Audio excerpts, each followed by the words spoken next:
মালিকদের আন্দোলনের মুখে রেস্তোরাঁয় ক্রেতাদের খাবার মূল্যের উপর 15% ভ্যাট বসানোর সিদ্ধান্ত বাতিল জাতীয় রাজস্ব বোর্ড এনবিআর। বৃহস্পতিবার এনবিআরের ভ্যাট আইন বিভাগ দ্বিতীয় সচিব মোহাম্মদ বদরুজ্জামান মুন্সি জানান, ভ্যাট আগের মতো 5% বহাল থাকছে এবং দ্রুত সময়ের মধ্যেই প্রজ্ঞাপনও জারি হবে। জাদুল ইসলামের প্রতিবেদন। রাজস্ব আহরণ বাড়াতে সাধারণ রেস্তোরাঁয় ক্রেতার খাবারের উপর বর্তমান 5-এর পরিবর্তে 15% ভ্যাট বসানোর সিদ্ধান্ত নিয়েছিল এনবিআর।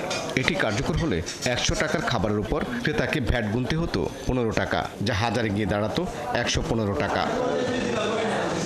বেশ কদিন ধরে এনবিআর এই সিদ্ধান্তের প্রতিবাদ করে আন্দোলন করছিল রেস্তোরাঁ মালিক সমিতি। ধারাবাহিক আন্দোলনের অংশ হিসেবে বৃহস্পতিবার এনবিআর ভবনের সামনে মানববন্ধনে মালিক সমিতি দাবি জানায় 15 নয়, ভ্যাট আগের 5%ই বহাল রাখতে হবে। 15% ভ্যাট বসিয়ে এই দেশের জনগণের কাছ থেকে আপনি ভ্যাট আদায় করতে পারবেন না। আমরা চাই এনবিআর আমাদের সাথে একসাথে কাজ করি, যাতে আমরা সরকারের রাজস্ব বৃদ্ধি করে সরকারকে এগিয়ে নিয়ে যেতে পারি। এদিকে ভ্যাট বাড়ানোর সিদ্ধান্ত থেকে এনবিআরকে সরে আসতে মালিক সমিতি বৃহস্পতিবার মানববন্ধন করছিল। ঠিক সেই সময় এনবিআর জানায়, ভ্যাট আগের মতোই 5% বহাল থাকছে। রেস্তোরাঁ সেবার ক্ষেত্রে জানুয়ারি মাসের 9 তারিখে একটি অর্ডিন্যান্সের মাধ্যমে 5% থেকে 15% করা হয়। পরবর্তী সময়ে রেস্তোরাঁ মালিক সমিতি জাতীয় রাজস্ব বোর্ডকে একটি পত্র দিয়ে সেটা পুনর্বিবেচনার জন্য আবেদন করে এবং তারা বিভিন্ন যুক্তিগুলি তুলে ধরে।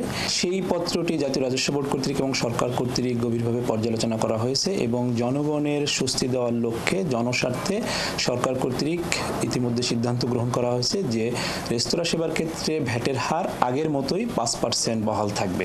রেস্তোরাঁ মালিক সমিতি বলছে, শুধু ভ্যাট 5% বহাল করলেই হবে না, কমাতে হবে এনবিআর এর জটিলতা এবং মাঠ কর্মকর্তার হয়রানি। এই ট্যাক্সেশনের ভিতরে ভূত আছে, এই ভূত যদি আমাদের নাড়াচাড়া দেয়, আমাদেরকে তাদেরকে ম্যানেজ করে ব্যবসা করতে হয়। জাহিদুল ইসলাম, 71, ঢাকা।